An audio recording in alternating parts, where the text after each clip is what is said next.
নমস্কার। প্ল্যাটফর্ম তরফ থেকে দুই অতিথিকে আমরা স্বাগত জানাচ্ছি এবং আমাদের অনুষ্ঠানে উপস্থিত থাকার জন্য কৃতজ্ঞতা জানাচ্ছি। আজকের যে সংগঠন প্ল্যাটফর্ম, সেই প্ল্যাটফর্ম সম্বন্ধে আমাদের অন্যতম পরিচালক অভিজিৎ কুন্ডু উনি বলবেন। তার আগে আমি দুই ব্যক্তিত্ব এসছেন, বিশেষ করে নাটকেরই, শ্রী অলোক শঙ্কর মৈত্র ও শ্রী অঞ্জন বিশ্বাস। তাদের একটু করে বলি, কারণ এটা আলোচনা করতে করতেই তাদের বিস্তারিত পরিচয় এসে যাবে, আমি আর সেটা রিপিট করব না। বিশেষ করে 70 দশক থেকে এরা নাটকের সঙ্গে যুক্ত এবং অরূপদা অনেক নাটক লিখেছেন, বিভিন্ন সময় বিভিন্ন জায়গায় সেগুলো মঞ্চস্থ হয়েছে এবং পরবর্তী সময়ে কিছু সিরিয়ালে উনি নাট্যরূপ দিয়েছেন এবং এই ব্যাপার নিয়ে উনি বাংলাদেশ থেকে আমন্ত্রণও পেয়েছিলেন। এইটুকু ছাড়াও ওনার ব্যক্তিগত পরিচয় আমরা আলোচনার মধ্যেই পাবো। উনি যে বিশ্বাস করেন যেসব জায়গাগুলো নাটক কেন করা দরকার, সেগুলো আমরা আলোচনাতেই পাবো। এরপরে আসছে অঞ্জন বিশ্বাস। অঞ্জন বিশ্বাস মূলত ওই 70-এর দশক থেকেই নাটকের দলের সঙ্গে যুক্ত। ওর নিজস্ব দল রম্বস, সেই রম্বসে বহু নাটক মঞ্চস্থ করেছেন, যার মধ্যে বিশেষ করে রতন কুমার ঘোষ, অমল রায়, অরূপ শঙ্কর মৈত্র এবং সৌমিত্র চ্যাটার্জিও যুক্ত ছিলেন, যাদের নাটক নিয়ে উনি কাজ করেছেন। ওর আর একটি জায়গা আছে, সেটা হলো বাচনিক সংস্থা, সেটা হলো আবৃত্তি শিক্ষা কেন্দ্র।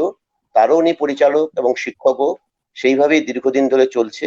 শুধু বেলঘুরিয়াতে ওনার একটা সেন্টার আছে এবং বারুইপুরেও একটা এরকম কেন্দ্র আছে, দুটো কেন্দ্র, সেখানে এই কাজগুলো করছেন। তাই আমরা বিশিষ্ট দুজনকে পেয়ে খুবই আনন্দিত, কৃতজ্ঞ জানাচ্ছি। আবার আমি অভিজিৎ কুন্ডুকে একটু দিচ্ছি আজকের বিষয় নিয়ে ও বলার পরে অরূপদা এবং অঞ্জন বিশ্বাস দুজনে আলোচনায় যাবেন। মূলত আমরা সহকারী হিসাবে থাকবো, সংযোজনা নামটা আছে, আমরা থাকবো ঠিকই, কিন্তু মূলত দুজনেই কিন্তু আলোচনা করবেন। দুজনকেই নমস্কার জানিয়ে অভিজিৎ কুন্ডুকে দিচ্ছি। ধন্যবাদ বিদ্যুৎ দেবনাথ। বিদ্যুৎ দাকে আমি দাদাই বলি, বিদ্যুৎ দাদাই আমাদের প্ল্যাটফর্মের উনি আহ্বায়ক, আমি যুগ্ম আহ্বায়ক, সঙ্গে আছি আর কি। এখনো পর্যন্ত আমাদের এই যে প্ল্যাটফর্ম, এটা আমরা তৈরি করেছি একটা পারস্পরিক নানান বিষয়ে মতামত আদান প্রদানের জন্য। যারা নানান ক্ষেত্রে উন্নয়নমূলক কাজের সাথে যুক্ত, তাদের বক্তব্যগুলোকে তুলে ধরার জন্য, মানুষের মধ্যে সহমর্মিতা, সমবায় সুলভ মনোভাব গড়ে তোলার জন্য, নানান ব্যাপারে চিকিৎসা, জনস্বাস্থ্য এ সম্পর্কে আমরা যদি কোনো সহায়তা করতে পারি, হারিয়ে যাওয়া লোক নাটক থেকে শুরু করে আজকের দিনের নাটক যাত্রা, নানান বিষয় নিয়ে আজকে যে সাংস্কৃতিক পরিমণ্ডল সেখানে কি কি হচ্ছে তাই নিয়ে জানা বোঝার জন্য আমরা এই টানা এই ওয়েবিনারি আমরা করে যাচ্ছি। আমরা শুরু করেছিলাম 4 সেপ্টেম্বর থেকে। 4 সেপ্টেম্বর থেকে শুরু করে আমরা 20 তারিখ পর্যন্ত, অক্টোবর মাসে 20 তারিখ পর্যন্ত মোট 17টা ওয়েবিনার আমরা করেছি। এই 17টা ওয়েবিনার করেছি আমরা প্রায় 16 ঘন্টা ধরে, এবং এখনো পর্যন্ত আমাদের দর্শক যারা দেখেছেন, আমরা একটা কাউন্টিং পেয়েছি, তাতে প্রায় এটা 11 থেকে 12 হাজার মতন, এবং আমাদের কাছে আরো এরকম এসছে যে আপনারা আরো করুন।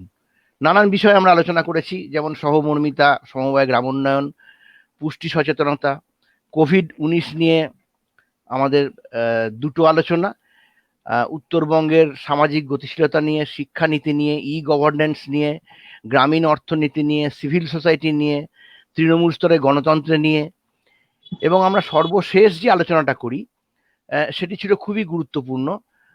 সেটা হচ্ছে দীপাবলি হোক দূষণহীন।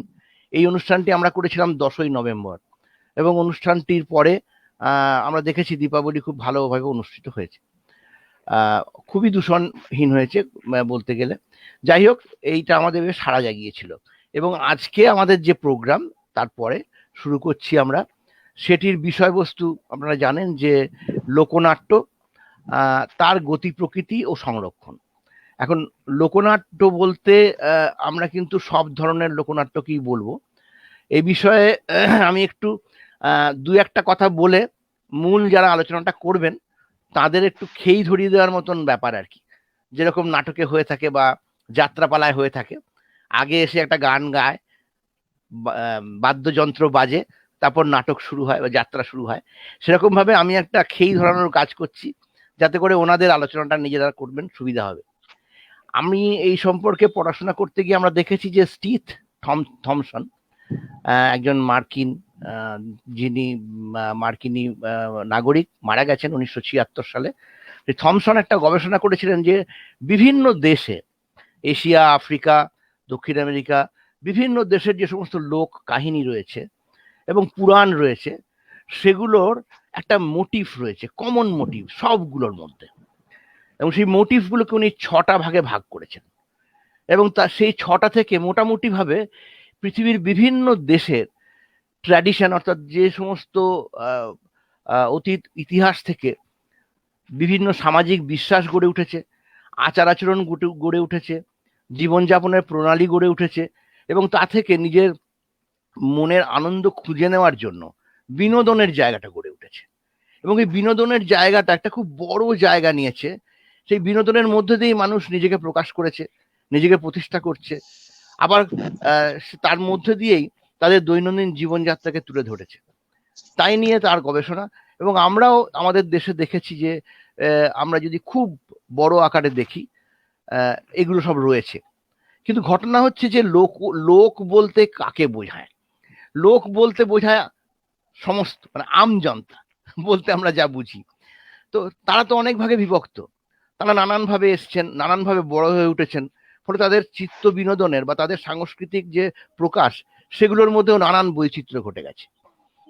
আজকের দিনে যদি আমরা দাঁড়িয়ে আলোচনা করি, তাহলে ব্যাপারটাকে আমরা কিভাবে দেখবো? মূলত আজকের দিনে আমরা সেটাকে কিভাবে দেখব, সেই জায়গা থেকেই প্ল্যাটফর্ম এই আলোচনাটাকে সংগঠিত করেছে। তো আজকের দিনে ওনারা আরো ভালো বলতে পারবেন, কিন্তু মূল যে দুটো জায়গা, এবং আমাদের এই বাংলার পরিপ্রেক্ষিতে, একটা হচ্ছে নগর সংস্কৃতি, শহর, মেট্রো সিটি হতে পারে, ছোট শহরের একটা সংস্কৃতি, সেখানকার মানুষ গড়ে উঠেছে। ব্রিটিশ এসছে আমাদের দেশে, তার থেকে একটা মধ্যবিত্ত শিক্ষিত শ্রেণী গড়ে উঠেছে, তারা বড় হয়ে উঠেছে, নগর অন্যরকম ভাবে তৈরি হয়েছে। আর গ্রামের মানুষ, তারা একভাবে রয়েছেন, তাদের একটা নিজস্ব চিত্ত বিনোদনের অতীত ইতিহাস থেকে, ঐতিহ্য থেকে, বিশ্বাস থেকে, ধর্ম অনুষ্ঠান থেকে নানানভাবে তারা গড়ে উঠেছেন। আবার এর পাশাপাশি রয়েছে আমাদের সমাজে আমরা দেখেছি আদিবাসী জনজাতিরা, তাদের যে চিত্ত বিনোদনের বিষয়গুলো বা তাদের যে নাচ গান থেকে শুরু করে যেগুলো নিয়ে তারা প্রকাশ করেন, যেটাকে পারফর্মিং আর্ট বলবো আমরা, সেটা কিন্তু আরেকটু আলাদা। হ্যাঁ, সেগুলোর মধ্যে একটা আলাদা। এই কিছুদিন আগে যেমন এই এখন বাঁকুড়া, পুরুলিয়া, ঝাড়খণ্ড জুড়ে চলছে বাদনা পরব। হ্যাঁ, বাদনা পরব যখন চলছে, তখন কিন্তু আমরা একই সময় ওই কার্তিক অমাবস্যাকে কেন্দ্র করে অনেক কিছু চলে। কার্তিক অমাবস্যাকে কেন্দ্র করে কালী পুজো, দেওয়ালি, তার একটা অনুষ্ঠান, তার নাটক, ইত্যাদি ইত্যাদি নানা রকম ব্যাপার স্যাপার। হ্যাঁ, সে তন্ত্র সাধনা থেকে শুরু করে নানান বিষয়। আবার ওদিকে কিন্তু আদিবাসীরা বাদনা পরব পালন করছেন, তাদের দৈনন্দিন শিব গরুকে নিয়ে তাদের কিভাবে তাদের সাথে কথোপকথন করছেন, এরকম একটা জায়গাটাকে আমরা যেটাকে মাইথোলজি বলি, হ্যাঁ, সেইগুলোকে নিয়ে তাদের সংস্কৃতি গড়ে উঠেছে এবং তারা দিব্য আছেন এইভাবে। এই চিত্ত বিনোদনের ফলস্বরূপ কিন্তু নানান ধরনের চিত্ত বিনোদনের জায়গায় কালক্রমে এসছে। হ্যাঁ, এইভাবে আমরা দেখতে পাচ্ছি, ধরুন নাটককে হাতিয়ার করে করানো হয়েছে। যখন আমাকে কেউ আক্রমণ করছে, তখন তার বিরুদ্ধাচরণ আমি কিভাবে করব, সেটা যেমন আমরা আদিবাসীদের জনজাতিদের মধ্যে যে হুদুর দুর্গা, তারা একদিকে আমরা দুর্গা পূজা করছি, তারা কিন্তু হুদুর দুর্গা করছেন। হুদুর দুর্গা আসলে তারা খুঁজে বেড়াচ্ছেন, তার মধ্যে দিয়ে তারা আর্যরা অনার্যদের উপরে যে অত্যাচার করেছিল, তাদের যে প্রতিবাদ, তা সেটা আজকের দিনে ওইভাবে আর তার বাস্তব অস্তিত্ব নেই, হাজার হাজার বছর আগের ঘটনা। কিন্তু তারা সেই ঘটনাটাকে মনে রেখে তারা একটা সাংস্কৃতিক রূপ দিয়েছেন, এবং এখনো তারা সেই জায়গাটা করে চলেছেন। ছেলেরা শাড়ি পরে, মেয়েদের পোশাক পরে, তাদের যে রাজা তাকে খুঁজে বেড়াচ্ছেন, যার নাম দুর্গা। ওই একই সময় আমরা আবার এখানে দুর্গা পূজা করছি বাঙালিরা। এরকম বিচিত্র সংস্কৃতির সমন্বয়ের মধ্যে দিয়ে আজকের সমাজে আমরা এগিয়ে চলেছি। ঠিক একইভাবে আমরা যদি দেখি যে একটা সময় যে সমস্ত নাটক আমাদের কলকাতা শহরকে কেন্দ্র করে গড়ে উঠেছে, সেগুলো আজকে পশ্চিমবাংলার দিকে যদি তাকান, গোটা দেশের দিকেও যদি তাকান, তাহলে আমরা দেখব নগর সভ্যতায় থাকেন এই সংখ্যাটা সরকারিভাবে যতই 27, 28, 30 হোক, সংখ্যাটা কিন্তু প্রায় 40% মানুষ নগরবাসী। তো নগরবাসীরা কি সংস্কৃতি প্র্যাকটিস করবেন? এমনকি নগরবাসীতে যদি আদিবাসী মানুষটি থাকেন, তার নাটকটা কি হবে? তার নাটকটা কি হুজুর দুর্গার মতনই হবে? বা আমরা কি এখানে টুসু গাইবো? আমরা কি এখানে ভাদু গাইবো? বা মনসা পুজো থেকে শুরু করে বিচিত্র যে সমস্ত গানের একটা বিরাট হিস্ট্রি রয়েছে, মানে সে বলে শেষ করা যাবে না। মানে বাংলায় যে এত রকমের বৈচিত্র্য, সেটা অন্য কোনো জায়গাতে এতটুকু এলাকার মধ্যে পাওয়া যায় না। সেটা একটা খুব অসাধারণ বিষয়। প্রশ্নটা যে তারা কি অনুষ্ঠান করবে, তারা কি নিয়ে যাবে? যখন প্রতিবাদী আন্দোলন গোটা পশ্চিমবাংলা জুড়ে 50, 60, 70 দশক জুড়ে চলছে, সেই সময় আমরা দেখেছি তার মতন করে নাটক তৈরি হয়েছে। সেটা কোথাও নাটক হয়েছে, কোথাও যাত্রা হয়েছে, কোথাও গান হয়েছে। এইভাবে মানুষ তার প্রতিবাদকে একটা কাঠামোর মধ্যে ধরে রাখতে চেয়েছে। তো আজকে বা এই বিষয়গুলো নিয়ে, অর্থাৎ নানান রকম নাটক, অর্থাৎ এটাকেও তো আমরা লোক নাটকই বলবো নাকি বলবো না? লোক নাটক কেবলমাত্র নির্ভর করবে যে যেটা আদিবাসীরা করছেন বা যেটা গ্রামের মানুষ করছেন, যেটা অতীত ঐতিহ্যকে বহন করছেন, সেটাই শুধু লোক নাটক। আর নগরের সংস্কৃতির লোকরা কি সেটা কি লোক নাটক নয়? নগরের লোকেরা কি হঠাৎ করে উড়ে এসে জুড়ে পড়েছেন? তারা এলেন কোত্থেকে? তারা তো এই সমাজ থেকেই জন্ম নিয়েছেন। তাদের উপরেও অত্যাচার হয়েছে, তাদের উপরেও নানান রকম অনাচার হয়েছে, তারা দেশভাগের শিকার হয়েছেন, তারা নানান রকম খাদ্য আন্দোলনে তারা সামিল হয়েছেন, তারাও তাদের প্রতিবাদকে ব্যক্ত করেছেন। বা অন্যদের তেভাগা আন্দোলনকে নিয়ে সলিল চৌধুরী গান লিখেছেন চন্দনপিড়ির অহল্যামাকে নিয়ে। সলিল চৌধুরী তো সিলেটের লোক, তিনি হঠাৎ কাকদ্বীপের অহল্যামা চন্দনপিড়িকে নিয়ে যে গান লিখলেন, সেটাকে কি আমরা লোকগান বলবো না? অবশ্যই বলবো। নাকি বলবো না? আপনাদের কাছ থেকে আমরা এরকম অনেক কিছু শুনতে চাই এবং জানতে চাই। আজকের আলোচনায় অরূপ দা শুরু করুক, অরূপ শঙ্কর মৈত্র, যিনি অসাধারণ নাট্য ব্যক্তিত্ব, প্রচুর নাটক লিখেছেন। আর অঞ্জন দা তো আছেনই, যিনি রেগুলার নিয়মিত চর্চার মধ্যে আছেন। আমি তো আর নিয়মিত চর্চার মধ্যে নেই। হ্যাঁ, তবে আমার মনে হয় যারা শুনছেন তারা এখন অনেকেই এসে গেছেন। তো আজকে অনুষ্ঠানের শেষে আমরা একটা কুইজের প্রশ্ন আমি তৈরি করে রেখেছি। অর্থাৎ একটা নাটকের খুব ছোট্ট একটা অংশ, 1 মিনিট 1.5 মিনিট শোনানো হবে। যারা পুরো অনুষ্ঠানটা দেখছেন তারা জানতে পারবেন অনুষ্ঠানের শেষে সেটা শোনানো হবে আপনাদের এখানে। শুনে আপনারা কমেন্ট বক্সে যারা দেখছেন ফেসবুক লাইভ পেজে বা অন্য কোথাও লিখতে হবে নাটকের নাম, নাটকটি কোন লেখক সেটি লিখেছেন এবং অভিনেতার নাম। একজনই অভিনেতা আছেন সেখানে, মূল অভিনেতা, তার নাম। 1 মিনিট 1.5 মিনিট শুনে সেটা অনুষ্ঠানের শেষে। আমি অরূপদাকে, শ্রী অরূপ শঙ্কর মৈত্রকে বলছি, আপনি শুরু করুন স্যার। অরূপদা। হ্যাঁ, আমার কথা শোনা যাচ্ছে তো? হ্যাঁ, পরিষ্কার শোনা। আচ্ছা, যেটা প্রথমে সমস্যা হলো সেটা হচ্ছে যে ওই অসাধারণ ব্যক্তিত্বের অসাধারণটা বাদ, ওটা নেই। আমি খুব সাধারণ মানুষ। যেটা সমস্যা সেটা হচ্ছে যে অভিজিৎ যা বললেন তার মধ্যে প্রচুর দিক রয়েছে, বাংলা সংস্কৃতির বা বাংলা কৃষ্টির বা বাংলার লোকাচারের অজস্র দিক ও ছুঁয়ে গেছে এবং ঠিক করেছে।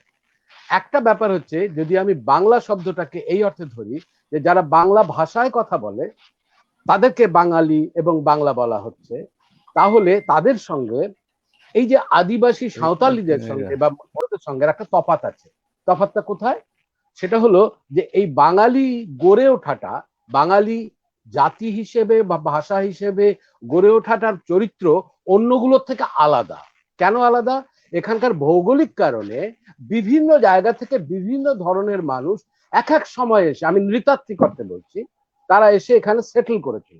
যেমন বলা হচ্ছে এটা ইতিহাসবিদরা বলছেন যে দ্রাবিড়িয়ানরা এখানে এসে মধ্য ভাটি অঞ্চলে জায়গা নিয়েছিল আর কি, জায়গা।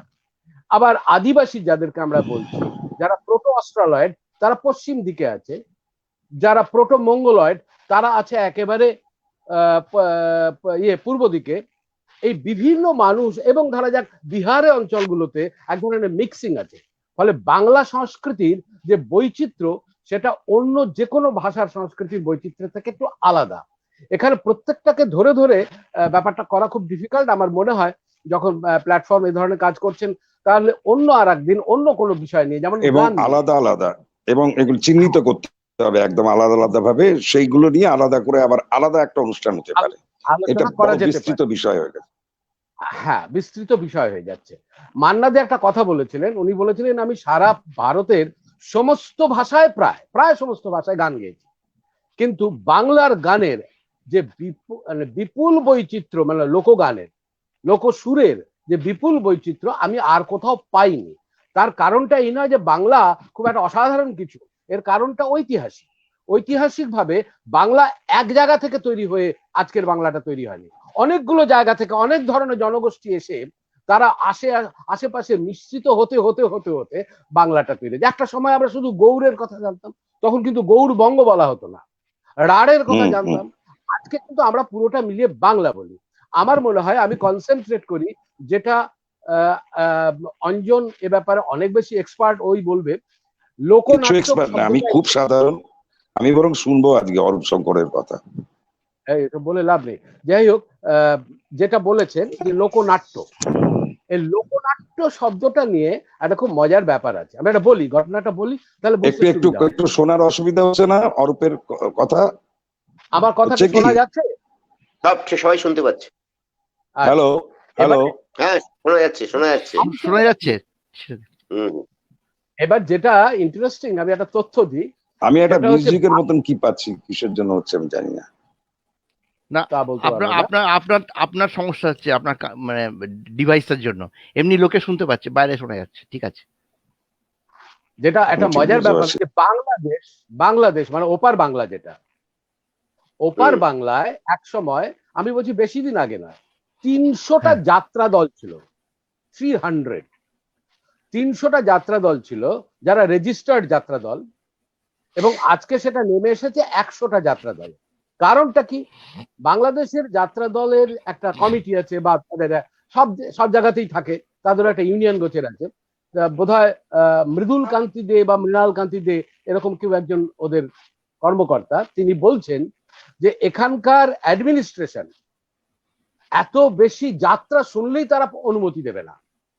যাত্রা শুনলেই তাদের মনে হয়, যেমন আমরা শুনে এসেছি, যাত্রা শোনে ফাত্রা লোকে, এই যে ফাত্রাদের কারবার, এটার জন্য তারা কোন রকম অনুমতি দিচ্ছে না। অসুবিধা হচ্ছে কিছু? একদম ঠিক আছে। তারা কোন রকম ভাবে অনুমতি দিচ্ছে না, তার ফলে যাত্রা দলের সংখ্যা কমতে কমতে 100তে এসে পৌঁছেছে। কিন্তু তারা নাটকের ব্যাপারে এইরকম নয়, নাটকের ব্যাপারে তারা খুব উৎসাহী। তার ফলে যাত্রা দলগুলো তাদের নাম বদলে ফেলছে। তারা নাম দিচ্ছে, যেমন অমুক অপেরা, তার নাম লোকনাট্য, বা শুধু নাট্য, মঞ্জুশ্রীর নাট্য, অপেরা বাদ দিয়ে দল। কেন করছে? যাতে অনুমতিটা পাওয়া যায়। যাত্রা শুনলেই অনুমতি দিচ্ছে না, তাহলে যাত্রা শুনলে যেহেতু অনুমতি দিচ্ছে না, তাহলে আমরা ওটাকে নাট্য করছি। নাট্য শব্দটা থাকলে তারা মনে করছে এটা ঠিক আছে, তাহলে এটাকে দেওয়া যেতে পারে। এটা আমি বললাম এই কারণেই যে আমাদের মধ্যে, সাধারণ মানুষের মধ্যে যে নাটক নিয়ে কথা হচ্ছে বলে আমি বলছি, পালাগান সম্পর্কে যে একটা বিতৃষ্ণা আছে, সেই বিতৃষ্ণাটা কিন্তু আজও রয়েছে। এটা কিন্তু ঠিক নগর এবং গ্রামীণ ব্যাপার নয়। কলকাতা শহরে আমি খোঁজ নিয়ে জেনেছি যে খুব কম লোক জানে এখানে কতগুলো যাত্রা উৎসব হয় শুধু কলকাতা শহরে। এমনকি বোসপুকুর অঞ্চলে সেখানকার বন্ধুদের কাছেও জিজ্ঞেস করে দেখেছি, তারা জানেই না যে সেখানে একটা যাত্রা উৎসব হয়। আলিপুরে, নিউ আলিপুরের আলিপুর যে কোর্ট যেখানটা আছে, তার কাছাকাছি অঞ্চলে একসময় যাত্রা উৎসব হতো, এখন হচ্ছে না। তার মানে হচ্ছে এই যে জায়গাটা, আমি নাটক শব্দটাকে নিয়ে আসছি, নট নাটক সংস্কৃত শব্দ। এই নাটক যদি আমি এই অর্থে বলি, থিয়েটার অর্থে, কেননা গণনাট্য তার নাম ছিল Indian People's Theatre Association, IPTA, theatre শব্দটা আছে। হ্যাঁ, থিয়েটার কথাটার মানে হচ্ছে একটা জায়গা, একটা স্পেস। থিয়েটার কিন্তু আর কিছু নয়, কারণ অপারেশন থিয়েটারও থিয়েটার। এই যে একটা থিয়েটার মানে একটা স্পেস, সেই স্পেসের মধ্যে যখন আমি কোনো প্রোডাকশন করছি, তখন সেটা থিয়েটার। এবার তার ফলে ওটার নাম হয়ে গেল IPTA। তার অনেকদিন, অনেক বয়স হয়ে গেছে, 77-78 বছর বয়স হয়ে গেছে তার। এই যে IPTA, গণনাট্য, গণ শব্দটা লোকর জায়গায় বসিয়েছে, ধরা যাক একই কথা, লোক, পিপলস থিয়েটার, গণ, পিপল, একই কথা। এইবার এই যে নাটক, থিয়েটার, এই থিয়েটারের মূল উদ্দেশ্য বা যে কোনো পারফর্মিং আর্টের, এমনকি বহুরূপী যখন স্টেশনে দাঁড়িয়ে তার অনুষ্ঠান দেখায়, তার উদ্দেশ্য তো হচ্ছে তার যারা দর্শক অথবা তার যারা শ্রোতা তাদেরকে হ্যাঁ। কমিউনিকেট করা, তাদের কাছে পৌঁছে দেওয়া, তার বক্তব্যটাকে পৌঁছে দেওয়া। এই যে বক্তব্য পৌঁছে দেওয়ার জন্য তার একটা ফর্ম লাগে, তার একটা রূপ লাগে। এইখানে একটা খুব মজার ব্যাপার বলি, গত পরশুদিন টলস্টয়ের মৃত্যুবার্ষিকী গেল, গত পরশুদিন 19। টলস্টয়ের একটা কথা হচ্ছে যে আমাদের যে বিষয়গুলো মানে অত্যন্ত গুরুত্বপূর্ণ, এই গুরুত্বপূর্ণ বিষয়গুলোকে আস্তে আস্তে সরে গিয়ে দিয়ে অনেক কম গুরুত্বপূর্ণ অপ্রয়োজনীয় বিষয় নিয়ে অনেক বেশি অ্যাবস্ট্রাকশনের মধ্যে দিয়ে যে আর্টটা তৈরি করা হয় সেটাই অভিজাতদের আর্ট, এলিটদের আর্ট। এবং এলিটরা এইভাবে ব্যাপারটাকে ধ্বংস করছে, এটা ওনার বক্তব্য। আমি মোদ্দা কথাটা বললাম, কিন্তু এক্সাক্ট কোট আন কোটটা বলিনি। মোদ্দা কথাটা হচ্ছে যে পিপলস আর্ট, যেটা বলা হচ্ছে গণনাট্য বা পিপলস আর্ট, আর্ট শব্দটাই ব্যবহার মানে লোক সংস্কৃতি বা লোক কৃষ্টি, সেটা হচ্ছে আজকের সময় নিয়ে করা, এখনকার সময় নিয়ে করা। একটা ছোট্ট উদাহরণ দিয়ে বলছি, আমি অন্য জায়গায় চলে যাচ্ছি। সেটা হলো, একটুখানি ছোট্ট বলে নিচ্ছি যে মহুয়া সুন্দরীর কথা বলে, মহুয়া সুন্দরীর পালা বলে একটা পালা নিশ্চয়ই আমরা জানি, পূর্ববঙ্গ গীতিকাতে আছে, খুব বিখ্যাত। আচ্ছা, তার পাশাপাশি মালুয়া সুন্দরীর পালা, সেটাও লাইভ চলছে কোথায়? মালুয়া সুন্দরীর পালা সেটা মানে ব্যাপকভাবে বিভিন্ন জায়গায় আজও হয় এবং শুনলে খুব অবাক লাগতে পারে। ওর মধ্যে ইস্যু আছে লাভ জিহাদে, লাভ জিহাদ ওর মধ্যে আছে, কি আছে ওখানে। মালুয়াকে ফিরে এসে তার মানে হিন্দুত্ববাদীরা, অর্থাৎ আজকের সময়টা কিন্তু ঢুকে গেছে, পালাটা পুরনো কিন্তু আজকের সময়টা ঢুকে গেছে, ফর্মটা যাই হোক না কেন পালা হিসেবে। মুশকিলটা হচ্ছে আমরা যে থিয়েটারের কথাটা বলছি, এমনকি Indian People's Theatre Association IPTA তারাও থিয়েটার শব্দটাই ব্যবহার করছে।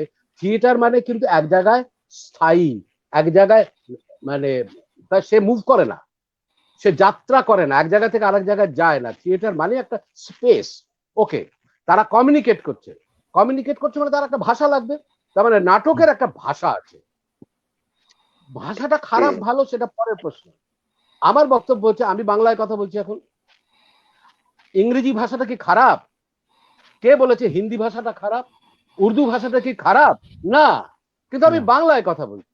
কিন্তু আমাকে যদি বাধ্য করা হয় যে না, তুমি বাংলায় কথা বলতে পারবে না, তোমাকে ইংরেজিতেই কথা বলতে হবে, কলকাতায় এমন অনেক ইংলিশ মিডিয়াম স্কুল আছে যেখানে বাংলায় কথা বললে ফাইন দিতে হয়, জরিমানা দিতে হয়, উঠে দাঁড়াতে হয়। আমি তো ইংরেজি ভাষাটাকে খারাপ বলছি না, কিন্তু আমার কমিউনিকেশনের ভাষা হিসেবে আমি ইংরেজি নিতে বাধ্য করছে তারা। এটা মেকলে করেছিল 1835 সালে। তারা কিন্তু শুধু এই জায়গায় থেমে থাকেনি, তারা থিয়েটারটা এনেছে। সেটা তাদের ভাষা, আমার ভাষা নয়, আমার বাংলার ভাষা থিয়েটার নয়। তারা এটা নিয়ে এসেছে। ওই প্রথম জন্ম হয়েছিল লেবেডফ, ওটাকে আমি ধরি না, ওটা একটা সামান্য ছোট্ট ঘটনা, ভেরি মাইনর ঘটনা। উনি এসে এখানে একটা না দুটো নাটক করলেন বাংলায়, ডাজন্ট ম্যাটার। এখানে থিয়েটারটা তারা এনেছিলেন মূলত ইস্ট ইন্ডিয়া কোম্পানির লোকজনদের মনোরঞ্জনের জন্য, ইংরেজি থিয়েটার। কেননা তারা তো ইংল্যান্ড থেকে এসেছে, তাদের এখানে খারাপ লাগে। যেমন যেমন ধরা যাক নিউ ইয়র্কের বাঙালিরা এখান থেকে থিয়েটার দলগুলোকে নিয়ে যায়, বাংলা থিয়েটার দলগুলোকে। ওখানে কি থিয়েটার হচ্ছে না? হচ্ছে, কিন্তু বাংলা থিয়েটার দলগুলোকে নিয়ে যায়, তখন তাদের ভাল লাগবে বলে এখানেও আসতো।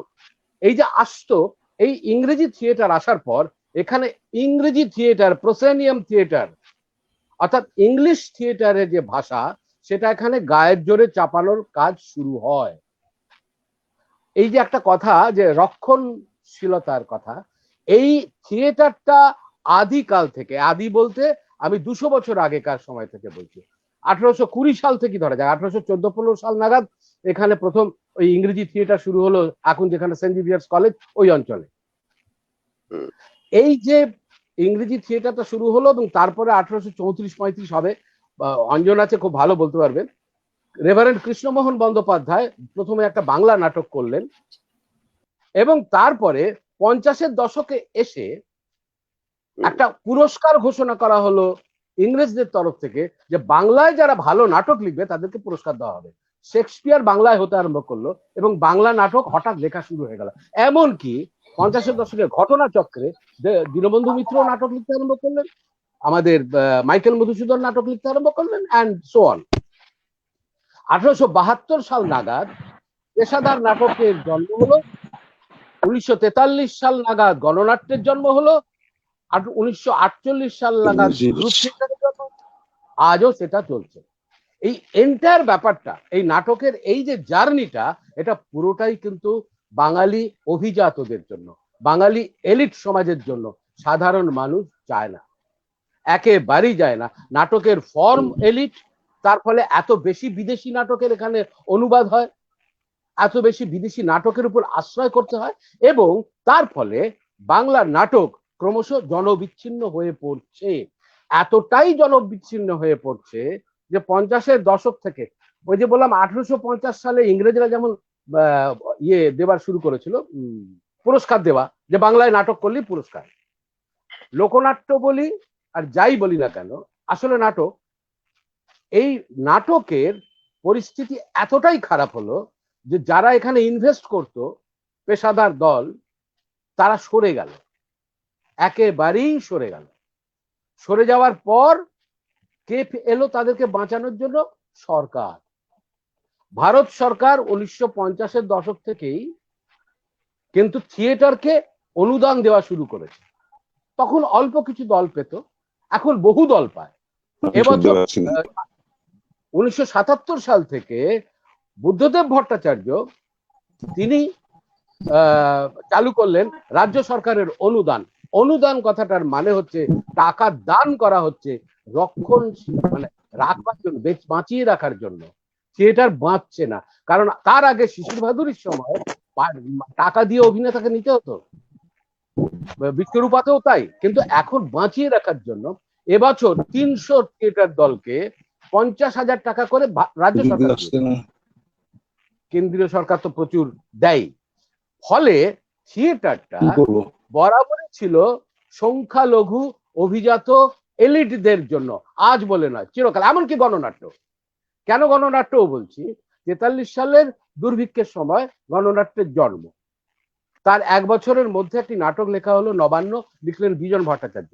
যদি দেখা যায় যে গণনাট্য যারা তৈরি করেছিলেন তারা কারা, পৃথ্বীরাজ কাপুর থেকে শুরু করে বিজন ভট্টাচার্য পর্যন্ত সবাইকে যদি দেখা হয়, তাহলে দেখা যাবে সকলেই উচ্চবর্ণ থেকে আসা, কেউই কায়িক শ্রমজীবী নয়। এমনকি সৌম্য মিত্র এসেছিলেন প্রফেশনাল হিসেবে এই নবান্নর ডিরেকশনের কাজ করতে বিজন বাবুর সঙ্গে। 1948 সালে বহুরূপী হওয়ার পর তারা প্রথম নবান্ন নাটকটা জনপ্রিয় হবে এই আশা নিয়ে নেমেছিলেন, জনপ্রিয় হয়নি, একেবারেই জনপ্রিয় হয়নি। ফলে তারা নবান্ন বাতিল করে দেয়। এই ঘটনাটা কেন বললাম? কারণ আমাদের গণনাট্য নিয়ে যে আমাদের ফিলিংস, যে এটা পিপলস থিয়েটার, নো, এটা পিপলস থিয়েটার নয়। আমরা মনে করছি পিপলস থিয়েটার, এটা আসলে এলিটদের থিয়েটার। এলিটরা স্যাটিসফাইড যে আমরা পিপলদের জন্য নাটকটা করেছি। তা যদি হতো তাহলে মাত্র 5 বছরের মাথায়, যখন 43-এর দুর্ভিক্ষের থেকে 5 বছর, অনলি 5 ইয়ার, এই 5 বছরে বাদে একটা থিয়েটার দর্শক পেল না, ফলে বন্ধ করে দিতে হলো, এই পরিস্থিতি হওয়ার কথা নয়। আজ ঠিক এটার পরে আমি শেষ করব এই পেজটা দিয়ে, যেটা যে এলিটদের, এটা বোঝানোর জন্য। মনে থাকতে পারে এই যে ঘটনাটা বললাম, 1989 কি 90 সাল, আমার ঠিক এক্স্যাক্টলি ডেট মানে সালটা মনে পড়ছে না, সফদর হাসমি খুন হয়েছিলেন গণনাট্য 1 জানুয়ারি। আচ্ছা, 89 1 জানুয়ারি, ওই সময় উনি খুন হয়েছিলেন। তিনি হাল্লা বল বলে একটি নাটক করতে গেছিলেন। তার দলের নাম ছিল জনম জন নাটক মঞ্চ, যা কি জননাট্য মঞ্চ। এই জনম হাল্লা বল বলে একটি নাটক করতে গিয়ে তিনি খুন হন। তার সঙ্গে কিন্তু আর একজনও খুন হয়েছিল ওই থিয়েটার দলের নামটা মনে, আমাদের তার নামটা মনে থাকে না, কারণ তিনি একজন লেবার, তিনি শ্রমিক। আর ইনি অবশ্যই খুব উন্নত ব্যাকগ্রাউন্ড নিয়ে এসেছেন আর কি। এইবার আর একটা মজার ঘটনা বলি, সেটা যে এই যে দল জনম, শ্রমিক বন্দ্যোপাধ্যায় কয়েক বছর আগে কুমার রায় স্মৃতি সভায় বললেন যে জনমকে এখানে কলস দিয়ে নিয়ে এসেছিল কলকাতার সবচেয়ে নামী ক্লাব টলি গলফ ক্লাব নিয়ে এসেছিল। অর্থাৎ গোটা ব্যাপারটা আসলে প্রথম থেকে শেষ পর্যন্ত, এমনকি গিরিশ ঘোষের নাটক থেকে শুরু করে উৎপল দত্ত হয়ে সবটাই কিন্তু এলিটদের দ্বারা, এলিটদের জন্য, এলিটদের হয়ে। এটা আমার বক্তব্য। তাতে কি সাধারণ মানুষ এসে হাজির হতো না? হতো। যেমন হুদুর দুর্গা যেটা বললো, খুব ভালো বললো, যে আদিবাসীদের একটা অনুষ্ঠান, কিন্তু তারা কি দুর্গাপুজোর মণ্ডপে এসে ভিড় করে না? করে তো, তারা তো আনন্দও পায়, দেখেও। আমাদের যে সমস্ত অনুষ্ঠানগুলো এলিটদের হয় সেগুলো তো তারা দেখতে আসে। এখানে যে ফিল্ম ফেস্টিভ্যাল হয়, সেই ফিল্ম ফেস্টিভ্যালের বাইরে একটা মঞ্চ করা হয়, তার কারণটা হচ্ছে মানে সাধারণ মানুষ, গ্রামের মানুষ, তারা যখন আসবে তারাও যেন ফিল্ম ফেস্টিভ্যাল দেখতে পায়। তাহলে কি ফিল্ম ফেস্টিভ্যালটা পিপলস ফেস্টিভ্যাল? নো, ওটা এলিটদের। এইটুকু আমার বক্তব্য, আমি এইটুকু পর্যন্ত বললাম। আমাদের এখানকার পিপলস থিয়েটার যেটা, সেটা আমরা কার্যত ভুলে গেছি। তার মধ্যে একটা ফর্ম হচ্ছে তো পালাগান তো বটেই, এরকম অনেক আছে, বোলান আছে, আলকাপ আছে, গম্ভীরা আছে, অজস্র নাম বলে যাওয়া যেতে পারে। না, এইগুলিকে আমরা পিপলস থিয়েটার বলবো না? অরূপকে আমার একটা প্রশ্ন আছে, আমি অনেকক্ষণ আউট হয়ে গিয়েছিলাম একটা কথা, যে ওই অনেক মাঝখানে তোর আমি অনেক কথা শুনতে পাইনি, কিন্তু আমি জানি যে তুই মোটামুটি কি বলবি আর কি। আমি কারণ যেহেতু তোর সঙ্গে আমার ইন্টারাকশন হয়, তাতে করে আমি জানি যে তুই কি বলতে চাইছিস। আলটিমেটলি যেটা কথার থেকে হয়তো শেষ মুহূর্তে যা শুনলাম, আমি আগেরটা শুনিনি, আমার যেটা মনে হচ্ছে তুই বলতে চেয়েছিস এটাই, যেই সেই গিরিশ থেকে শুরু করে কিংবা তারও আগে মধুসূদন থেকে শুরু করে দীনবন্ধু, গিরিশ, এই সমস্ত এবং হয়ে এই সর্দার হাসমি কিংবা এখন যা চলছে, এই সমস্তটাই, সমস্ত থিয়েটারের সমস্ত এটাই হচ্ছে ভদ্রলোক শ্রেণী বা এলিট শ্রেণীর দ্বারা নির্মিত। তারাই দেখে, তারাই এর সমুদ্র, তারাই, তাদের জন্যই সবকিছু। যদিও এতে সাধারণ মানুষের অংশগ্রহণ মাঝে মাঝে তো হয়, যেভাবে হুদুর দুর্গাকে যারা মহিষাসুরকে তাদের রাজা মনে করেন, তার জন্য শোক পালন করেন। আমি নিজেও এর মধ্যে বেলপাহাড়িতে দেখে এলাম যে হুদুর দুর্গা স্মরণ সভা হচ্ছে। বেলপাহাড়ি যেতে একটা ভাঙা বাঁধ বলে একটা জায়গায় হচ্ছিল, আমি নিজে দেখলাম, আমি কিছুক্ষণ ছিলামও সেখানে। যাই হোক, সেটা আমার বক্তব্যটা যেটা আমি তোর কাছে জানতে চাইছি অরূপের কাছে, যে অরূপ, এই যে এই ভদ্রলোক এর মধ্যে তাহলে এই এই যেটা মানে ফোক থিয়েটার, মানে এই যে গম্ভীরার কথা আসছে, বোলানের কথা আসছে, আলকাপের কথা আসছে, এগুলিকে কি পিপলস থিয়েটার আখ্যা দেবো? টার্মিনোলজির ক্ষেত্রে আমি জিজ্ঞেস করছি। মানে এটা যদি ভদ্রলোক শ্রেণী, ইলিট শ্রেণীর বাইরের দ্বারা নির্মিত হয়, তাই কি পিপলস থিয়েটার, নাকি পিপলস থিয়েটারের অন্য কোনো ব্যাখ্যা আছে? এটা আমার জিজ্ঞাসা। প্রথম কথা হচ্ছে, এখানে আমি থিয়েটার শব্দটাই ব্যবহার করব না এগুলোর ক্ষেত্রে, কারণ থিয়েটার শব্দটা হচ্ছে একটা স্থায়ী জায়গা। থিয়েটার মানেই তাই। আর এগুলো কোনোটাই স্থায়ী নয়, এগুলো সবসময় মুভমেন্টে আছে। মুভমেন্ট মানে ফিজিক্যালি মুভমেন্ট করছে, এক জায়গা থেকে আরেক জায়গায় যাচ্ছে। আলকাপ কেবলমাত্র মুর্শিদাবাদের ওই মঞ্চটাতেই হয়, এটা হয় না। থিয়েটারটা যেমন একাডেমিতে হয় কিংবা তপন থিয়েটারে হয়, কিন্তু আলকাপ যে কোনো জায়গায় হতে পারে, যে কোনো জায়গায়, এমনকি সল্টলেকের মাটিতেও হতে পারে, যে কোনো জায়গায় এরা মুভ করে। থিয়েটার তো সেই অর্থে যেটাকে থিয়েটার বলা হচ্ছে সেটা তো বাইরেও হয়। আমরা তো তপন থিয়েটারের একাডেমি থিয়েটারের মধ্যেই সীমাবদ্ধ থাকতে পারি না, কিংবা সেখানে কমই করার সুযোগ পাই, কমই করতে পারি। আমাদের তো মানে আমাদের মতন দলগুলির তো জায়গাগুলি আরো বাইরে, অন্যান্য জায়গায়, অন্যান্য বাধা মঞ্চ, অস্থায়ী মঞ্চ, অনেক সময় মঞ্চ থাকে না, মঞ্চের বাইরেও। হ্যাঁ, এই বাধা মঞ্চ, অস্থায়ী মঞ্চ, এই ব্যাপারটাই খুব গুরুত্বপূর্ণ। মঞ্চ আমার একটা লাগছে, আমি বলছি যাত্রা মঞ্চ ছাড়াও হয়, আমি সেটা একটু জুড়ে দিয়েছিলাম, মঞ্চ ছাড়াও হয়। আচ্ছা, আমি একটা প্রশ্ন করছি অরূপদা, অঞ্জনদা, আপনাদের একটা প্রশ্ন। ধরুন আমরা যদি এভাবে দেখি, ধরুন মঞ্চ, হ্যাঁ, যেটাকে আমরা প্রসেনিয়াম থিয়েটার বলি, মঞ্চে অনুষ্ঠিত হচ্ছে আর মঞ্চের বাইরে অনুষ্ঠিত হচ্ছে। মঞ্চ তো যাত্রার জন্য মঞ্চ লাগে, সেই মঞ্চটা সাময়িকভাবে তৈরি করা হয়, আবার সেটা উঠে যায়। আমাদের গ্রামে, আমি বর্ধমান জেলার জন্মেছি, বড় হয়ে উঠেছি গ্রামেই। হ্যাঁ, সেখানে আমাদের গ্রামে খুবই যাত্রা হতো। আমার বাবা ছিলেন খুবই ভালো যাত্রা শিল্পী, এবং আমার বাবার এক বন্ধু ছিলেন, তার নাম শ্রী শম্ভু বাগ, নিশ্চয়ই নাম জানেন, অনেক যাত্রা জানি। পালা লিখেছিলেন। তো বিখ্যাত। খুবই বিখ্যাত। তারপরে শান্তিগোপাল, তিনিও এসেছেন ওই সময়। লেনিন, হ্যাঁ, কার্ল মার্কস, মাও সেতুং, আমরা দেখেছি তার অভিনয়। তো এই যে যাত্রা মানে মঞ্চ সাময়িকভাবে তৈরি করা হচ্ছে, আবার উঠে যাচ্ছে। বর্ধমান শহরে হচ্ছে, বিভিন্ন গ্রামাঞ্চলে হচ্ছে, গঞ্জে হচ্ছে, বা তারও আগে, মানে এই ধরনের যাত্রারও আগে এই মঞ্চ করে এই যে পরিবেশন করা, এটা তো এক ধরনের একটা ব্যাপার। আর আপনি যেটা বলছেন হুদুর দুর্গা, যেমন ধরুন দাঁসাইও তাই। অর্থাৎ ওরা কিন্তু প্রত্যেকটা গ্রামে যাচ্ছে দলে মিলে, বাদ্যযন্ত্র, নৃত্য, অভিনয় সহ, পোশাক আশাক সহই তারা মুভ করছে, একটা বিশাল মুভমেন্ট বিভিন্ন। এবং যারা কিন্তু, মানে আমি যেটা বলতে চাইছি, ধরুন যে অভিনয় করছে, যারা অভিনেতা অভিনেত্রী, তারাই কিন্তু দর্শক, তারাই লেখক, তারাই পারফর্ম করছেন, তারাই দেখছেন, গ্রামের লোকেরাই তো করছে।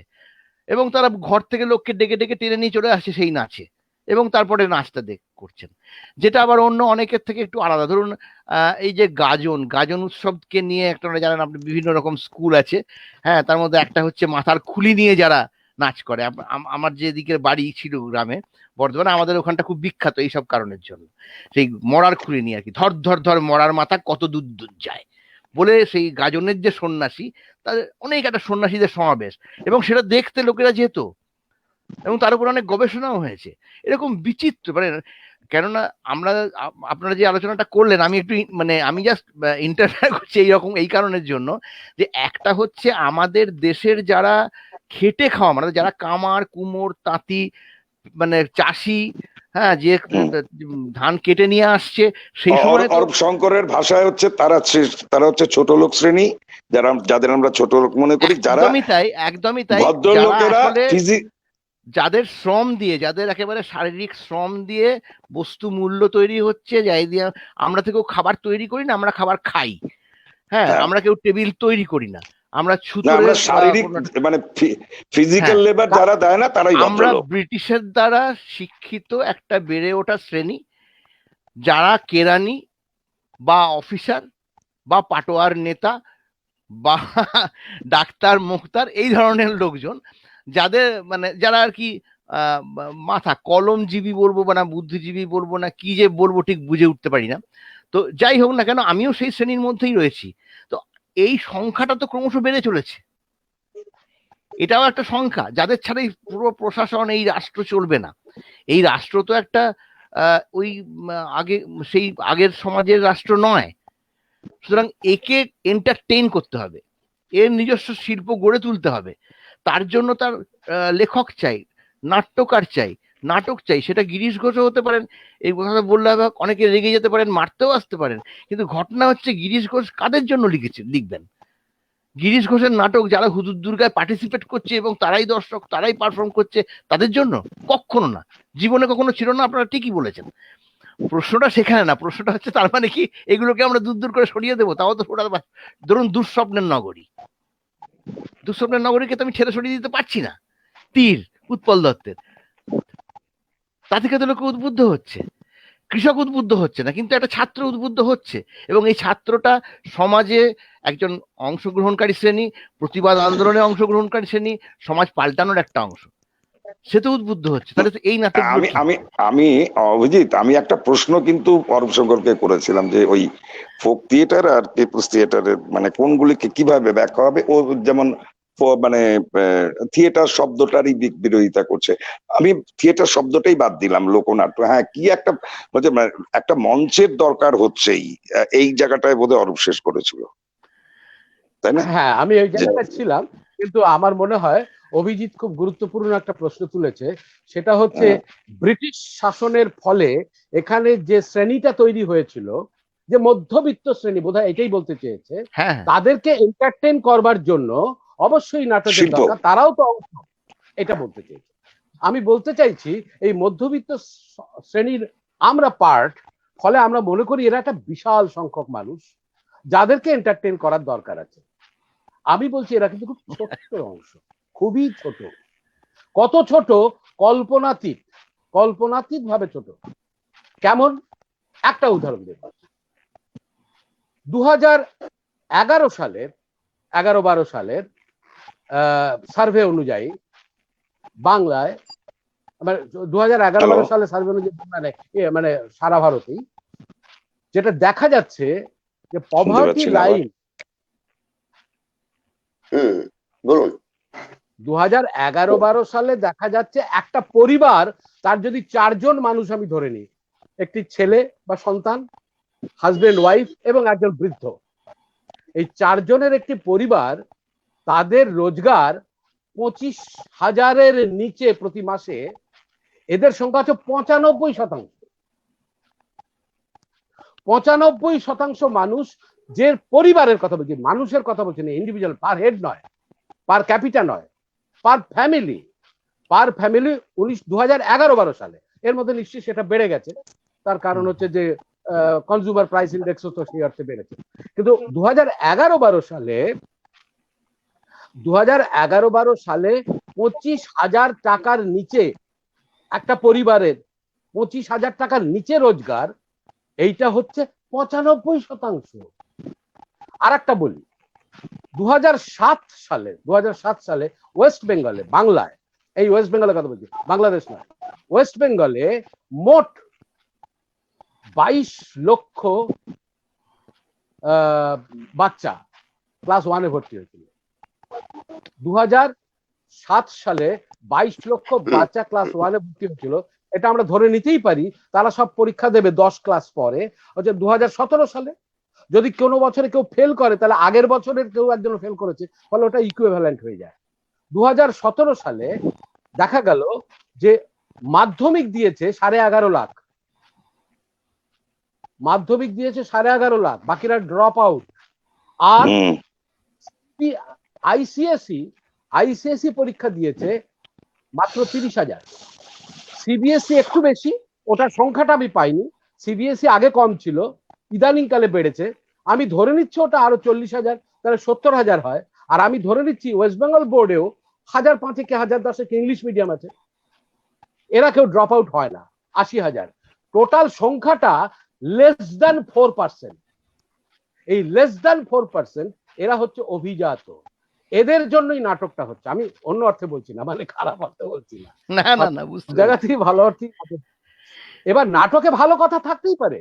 আমি বলছি ইংরেজিতে আমি অত্যন্ত ভালো বক্তৃতা দিতে পারি, ইংরেজি ভাষাটা কি খারাপ না, কিন্তু আমি জুট মিলের কারখানার বা যে কোনো একটা কারখানায় অথবা বর্ধমানের ওই কৃষকদের কাছে গিয়ে আমি ইংরেজিতে বক্তৃতা দিচ্ছি, তাহলে তো লোকে আমাকে যাতা বলে, আরে তোমার ভাষা তো কেউ কিছু বুঝতেই পারছে না। এমনকি তাও নয়, আমি যদি খুব বেশি প্রমিত ভাষায় কথা বলি, ওখানে প্রমিত ভাষায়, তাহলে ওখানকার লোকেরা আমার কথা শুনবে না, হাই তুলবে, হাই।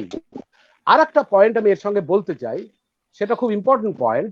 সেটা হচ্ছে যখন আমি কোনো ভাষায় কথা বলি, তার দুটো পার্ট থাকে, একটা গ্রামার বা ব্যাকরণ, অর্থাৎ কিভাবে আমি কথাটা বলবো, তা ব্যাকরণের মধ্যে কিভাবে সাজাবো শব্দগুলোকে, আর একটা শব্দ। অধিকাংশ মানুষ শব্দটাকেই আসলে ভাষা বলে ভুল করে। বাংলা ভাষায় অজস্র বিদেশি শব্দ আছে। এবার একটা লোক বলছে, আমি যখন চেয়ারে বসে বই পড়ি আমি খুব টায়ার্ড ফিল করি। আমি যখন চেয়ারে বসে, চেয়ার ইংরেজি শব্দ, বই আরবি শব্দ এবং টায়ার্ড ইংরেজি শব্দ, তাহলে কি আমি বাংলা বললাম? হ্যাঁ, আমি বাংলাই বললাম, কারণ ব্যাকরণটা বাংলা। এই প্রসঙ্গে শহীদ মুস্তফা আলীর খুব একটা ভালো ভালো লেখা আছে যে এরকম ভাবে কত শব্দ সকালবেলা থেকে শুরু করছি আমরা, ওই পেপার, চা, সবকিছু, বাথরুম, ব্রাশ, সবকিছুর মধ্যেই বিদেশি শব্দ ঢুকিয়ে আছে, ওগুলি বাংলাই। যাই হোক, কিন্তু অরূপ, আমরা মনে হয় একটু অন্যদিকে চলে যাচ্ছি। একটু যদি এই জায়গাটায় আসা যায়, এই মধ্যবিত্তে মানে অভিজাত শ্রেণী 4%। হ্যালো হ্যালো, কোন শ্রেণীর নাটক? হ্যাঁ, আমি সেটাই বলতে চাইছি। দুঃস্বপ্নের নগরী নিয়ে বললেন, হ্যাঁ অবশ্যই দুঃস্বপ্নের নগরীর কন্টেন্ট খুবই রেলেভেন্ট, ঠিক আছে, কোনো অসুবিধা নেই। আমি এইখানে একটা অসাধারণ উপমা দেব, সেটা খারাপ লাগতে পারে, কিন্তু না, বাংলার যত লৌকিক দেবদেবী আছে প্রায় সব দখল করে নিয়েছে ব্রাহ্মণরা। লৌকিক দেবী ব্যারাকপুর থেকে আমাকে বন্ধু সকালে বলছিল যে ওদিকে একটা জায়গায় শেতলা পুজো হয়, সেটা সাধারণ লোকেরা করে, কিন্তু মাইকে গম গম করে সংস্কৃত মন্ত্র বাজছে। বন বিবির পুজো তো ব্রাহ্মণদের গিয়ে পুজো করতে হয় কিনা আমি জানি না। ব্রাহ্মণরা যেমন এই পুজোগুলোকে দখল করেছে ফর দেয়ার ওন ইন্টেন্ট। এমনকি তুই আমাকে অনেকদিন আগে হ্যালো সর্প মেলার কথা বলেছিলি, সেখানে পর্যন্ত মনসার মূর্তি, যে আসলে মনসার সেই অর্থে তন্ময় মূর্তি ছিল না, এরপরে বেশ একটা অভিজাত রমণীর মতন দেখতে, আর্যদের মতন দেখতে, ফর্সা গৌরবর্ণা একজন নারীকে মনসা হিসেবে পূজিত হচ্ছে, সেটা ব্রাহ্মণরাই আনয়ন করেছে। এটা তুই আমায় বলেছিলি যে তোরা গেছিলি কোথায় ইয়েতে। একদমই তাই, আমি গেছিলাম ওই কৃষ্ণনগরের কাছে, জায়গাটা ব্রহ্মানীতলা। আমার যেটা মনে হয়েছে যে সাধারণ মানুষ যাদেরকে গণ বলা হচ্ছে, যাদেরকে লোক বলা হচ্ছে, লোকের ইংরেজি যদি আমি ফোক ধরি, পিপল না ধরে ফোক পিপল যাই বলি না কেন, এই মানুষগুলোর মধ্যে ইন জেনারেল এক ধরনের ইনফিরিয়রিটি কমপ্লেক্স থাকে। সুপিরিয়র কারা? ওই যে না, ইনফিরিয়রিটি কমপ্লেক্সটা তাহলে তৈরি করা হয়েছে, এটা বিল্ড করা হয়েছে ইনফিরিয়রিটি কমপ্লেক্সটা, অফকোর্স তৈরি করা হয়েছে, যার ফলে এখানে অক্রুর দত্ত কলকাতায় এসে নিজেকে কায়স্থ বলে পরিচয় দেয়। পরিচয় দিতে হয়, তার কারণ কায়স্থ না হলে কলকাতায় কলকে পাওয়া যাবে না, যে অক্রুর দত্ত নামে অক্রুর দত্ত লেন, এরকম সেই দত্ত টাইটেলটা বোধহয় পরে সে অ্যাডপ্ট করেছিল, তাই তো? দত্ত তার টাইটেল ছিল না বোধহয় ছিল না, আমি সেটা বলতে পারছি না। এই ইনফিরিয়রিটি কমপ্লেক্স তো ব্রাহ্মণরা তৈরি করে দিয়েছে। এই তৈরি করে দেওয়ার ফলে তারা গুরুত্ব পাবার জন্য এগুলো হয়। ঠিক একই রকম ভাবে তারাও গুরুত্ব পাবার জন্য তাদের অনুষ্ঠানগুলোকেও আধুনিকীকরণের করার চেষ্টা করেছে। একটা গল্প বলছি, সেটা মালদাতে আমি আর আমার বন্ধু গেছিলাম। সেই মালদাতে গিয়ে গ্রামে গেছিলাম গঙ্গা ভাঙন প্রকল্প নিয়ে। সেখানে গিয়ে আমি বারবার খুঁজে বেড়াচ্ছি গম্ভীরার দল কোথায়। মালদা তো গম্ভীরার জন্য বিখ্যাত, গম্ভীরার দল ঠিক। তো বললো আপনি না গায়ে কোনো গম্ভীরার দলকে পাবেন না। কেন? না, ওরা সব শহরে থাকে। কেন? শহরের বাবুরাই তো কল দেয়, আর তো কেউ দেয় না। এই জায়গাটায় পৌঁছে গেছে। ফলে আমার এমনকি আমি বলছি, এমনকি গম্ভীরার দলগুলোকে বিভিন্ন প্রচারের কাজে, যেমন ধরা যাক একবার মনে আছে আমার, সেটা হয়তো 2000 সালে একটা গম্ভীরা দল, এরকম আলকাপের দল আনা হয়েছিল। গম্ভীরা দলকে মাদ্রাজ থেকে প্রশান্তদের যে দলটা, সেই দলটাকে আনা হয়েছিল education for all children, DPP বলে একটা প্রজেক্ট ছিল পশ্চিমবঙ্গ সরকারের, যেটা বোধহয় ইউনিসেফের সাহায্য হতো। তো সেইখানে সেই দলগুলোকে যে এডুকেশন ফর অল চিলড্রেন, এই যে প্রজেক্টের কাজ, মানে এইটাকে প্রোপাগান্ডার লেভেলে নিয়ে যাওয়ার জন্য তাদের কলসগুলি কিন্তু সেই গভর্নমেন্ট দিচ্ছে, সরকার দিচ্ছিল। তো ঠিকই বলেছি যে শহরের লোকেরাই তো দেয়। তো এইটাই আর কি চলতে থাকে। আমি এইবারে একটা জায়গায় একটু কনসেন্ট্রেট করতে বলছি, আমি একটু প্রশ্ন করছি বরং, যে ঠিক আছে অভিজাত 4%, এই যে 25,000, এটা বোধহয় যেটা বলি যে 25,000 ইনকাম, সেটা 11 সালের একটা তথ্য, তাই তো অরূপ? 11 সালের, সেটা 11-12 সালে। এটা যেমন এটা আরো আগের কথা জানি, 77-এ অর্জুন সেনগুপ্ত যে কমিটি রিপোর্ট করেছিল তাতে 6,000 ছিল। 6,000 একটা পরিবারের ইনকাম, পার ক্যাপিটা নয়, একটা পরিবারের ইনকাম 4,000, এই 6,000 ছিল। এরকম 4 জনের ফ্যামিলি ধরে নিতে পারি এইভাবে। আমি এইটা না, আমি এখন একটা জিনিস জিজ্ঞেস করব, যেটা আমরা ছিলাম, যেটা অভিজিৎ বলছে যে আসলে এই যে নাগরিক সংস্কৃতি, এদের জন্য না, অরূপ তার নিজস্ব পয়েন্টে অলরেডি ঢুকে গেছে যে ব্রিটিশরা মধ্যবিত্ত শ্রেণীর জন্য ওই সংস্কৃতি তৈরি করেছিল, এইটাতেই পৌঁছতে চাইছিল অরূপ। এবং আজও আমরা সেখান থেকে বেরোতে পারিনি। হ্যালো, না, হ্যালো, হ্যাঁ শোনা যাচ্ছে? বিদ্যুৎ শোনা যাচ্ছে, বিদ্যুৎ শোনা যাচ্ছে। অরূপ শুনতে পাচ্ছিস? হ্যাঁ, আমি একটা এই যে একটু আগে অভিজিৎ দুঃস্বপ্নের নগরীর কথা বলেছে, কিংবা অন্যান্য নাটকের কথা বলেছে, আমি এবার একটা অন্য ধরি, যারা কেবলমাত্র একাডেমি, রবীন্দ্র সদন বা এইসব জায়গায় সীমাবদ্ধ রইল না, তার বাইরে গিয়েও নাটক করছিল। আমরা 70 দশকে আমরা দেখেছি যে 70 দশক জুড়ে কিভাবে এই যে ধরো ওয়ান এক নাটকের একটা যেটা সারা পশ্চিমবঙ্গ, আমি পশ্চিমবঙ্গ নিয়েই বলছি, পশ্চিমবঙ্গের বাইরে কথা বলছি না, বাইরেও এটা একটা জনপ্রিয়তা পেয়েছে পশ্চিমবঙ্গে, বিশেষ করে 72 সালের পরবর্তী পর্যায়ে। 72 সালে যখন সিদ্ধার্থ রায়ের জমানা এলো, কিংবা আমি আরেকটু পার্টিকুলারলি বলতে চাই যে 1972 সালের 16ই জুলাই চারু মজুমদার ধরা পড়লেন, 28শে জুলাই অজ্ঞাত কারণে মানে চারু মজুমদার মারা গেলেন কিংবা তাকে হত্যা করা হলো 28শে জুলাই। এই সময়টার পর থেকে নকশাল আন্দোলন একটা কি হলো? আরে নেটের প্রবলেমের জন্য সাউন্ড আটকে গেছে আসলে। হ্যাঁ, বুঝতে পেরেছি। অঞ্জনদা কিছু একটা বলতে চাইছিল। অঞ্জনদা হ্যাঁ, শুনতে এটা পাচ্ছি। নেটটা হ্যাঁ পাচ্ছি আবার। হ্যাঁ। হ্যাঁ, যেটা হলো আমি যেটা বলছিলাম যে 72 সালে এই 72 পরে 72-এর 28শে জুলাইয়ের পরে একটা সেটব্যাক এলো তো নকশাল আন্দোলনে। হ্যাঁ তো অনেক মানুষ, অনেক ছেলেরা, তরুণ যুবা যারা নকশাল আন্দোলনের সঙ্গে যুক্ত ছিলেন কিংবা সিম্প্যাথাইজার ছিলেন, তারা কিন্তু আইডেন্টিটি ক্রাইসিসে ভুগতে শুরু করলো প্রচন্ড পরিমাণে। এবং তখন কিন্তু সিপিএম ভোটে ওই যে রিগিং শব্দটা আমরা প্রথম পেলাম 72-তে, এবং সিপিএম কর্মীরা যারা খুবই আদর্শবান কর্মীও ছিলেন, তারাও কিন্তু অনেকে বাড়িতে থাকতে পারেন না, তারা চলে গেছেন বাড়ির বাইরে বা আউট হয়ে গেছেন, এই কথাটা তখন ছিল।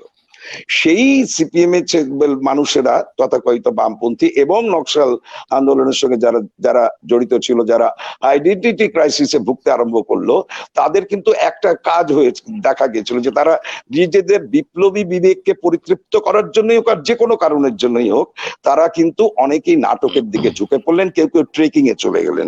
এটা একটা চালু গল্প আছে। তো যাই হোক, এটা আমরা দেখেছি যে সেই সময় যে পাড়ায় পাড়ায় ওয়ান এক নাটক প্রতিযোগিতা, একাঙ্ক নাটক প্রতিযোগিতা, এবং আমি আমাদের বেলঘরিয়াতে 1974 সালের কথা বলছি, তখন অলরেডি কার্জন পার্ক হয়েছে এবং